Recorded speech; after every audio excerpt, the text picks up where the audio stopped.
तर बऱ्याच वेळा काय होतं माहितीये काय, जे आपण ठरवतो ते होतच नाही. माझ्या बाबतीत तर खूप वेळा असं होतं.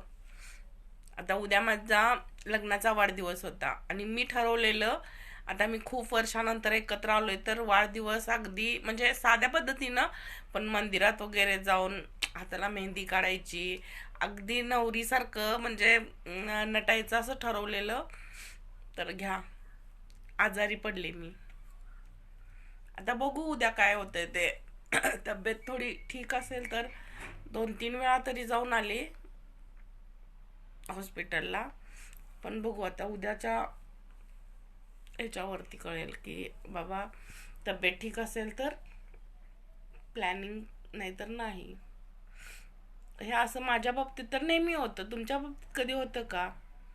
माझं ठरलेलंच आहे, काय जे मी ठरवते ते होत नाही.